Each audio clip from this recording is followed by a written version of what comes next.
आप देख रहे हैं नेट्रिक न्यूज, साहस सच कहने का। नमस्कार, आप देख रहे हैं नेट्रिक न्यूज और आपके साथ मैं हूं दीप्ति द्विवेदी।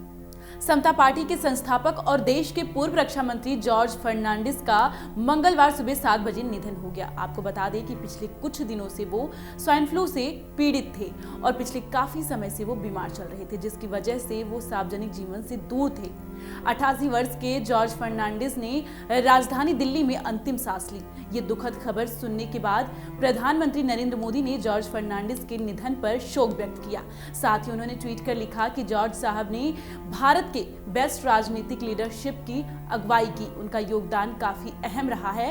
प्रधानमंत्री के अलावा राष्ट्रपति रामनाथ कोविंद ने भी जॉर्ज फर्नांडिस के निधन पर शोक व्यक्त किया। आपको बता दें कि अटल बिहारी वाजपेयी के नेतृत्व वाली एनडीए सरकार में जॉर्ज फर्नांडिस रक्षा मंत्री थे। वो 1998 से 2004 के बीच देश रक्षा मंत्री रहे।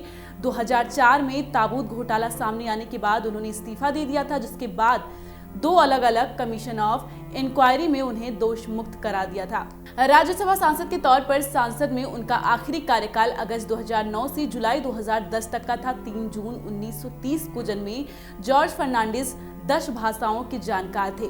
हिंदी, अंग्रेजी, तमिल, मराठी, कन्नड़, उर्दू, मलयाली, तुलु, कोंकणी और लैटिन भाषा, इन सब भाषाओं का ज्ञान था उन्हें। उनकी मां किंग जॉर्ज V की बड़ी प्रशंसक थी।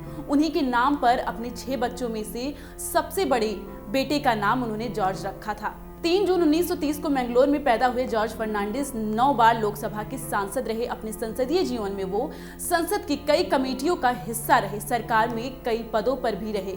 देश में जब आपातकाल था तब जॉर्ज फर्नांडिस पगड़ी बांधकर और दाढ़ी रखकर सिख वेश में घूमा करते थे। कहा जाता है कि जब उन्होंने गिरफ्तारी दी थी तब वो जेल में गीता के श्लोक सुनाते थे। जॉर्ज 1970 में समाजवादी आंदोलन के बड़े नेता थे। समता पार्टी बनाने से पहले जनता दल के वरिष्ठ नेताओं में उनकी गिनती होती थी। 1930 में जन्मे जॉर्ज ने रोमन कैथोलिक पादरी की ट्रेनिंग ली थी, तभी वो यूनियन पॉलिटिक्स की तरफ मुड़ गए। 1967 में उन्होंने मुंबई से कांग्रेस के एक वरिष्ठ नेता को हराकर संसद पहुंचे थे। उन्होंने 1974 में देश भर में रेलवे हड़ताल भी करवाई थी। 1975 में इंदिरा गांधी की ओर से लगाए गए आपातकाल के दौरान उन्हें जेल में डाल दिया गया था।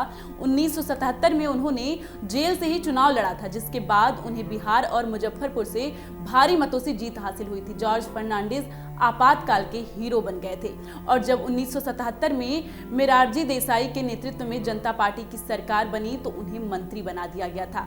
ये है उनके जीवन का सफर। फिलहाल के लिए तो इतना ही, लेकिन देश दुनिया की तमाम खबरों को जानने के लिए आप बने रहिए नेट्रिक न्यूज के साथ। नमस्कार। हमारे साथ जुड़े रहने के लिए हमारे YouTube चैनल को सब्सक्राइब करें, साथ ही बेल आइकन को दबाएं। नेट्रिक न्यूज की खबरें सबसे पहले देखने के लिए।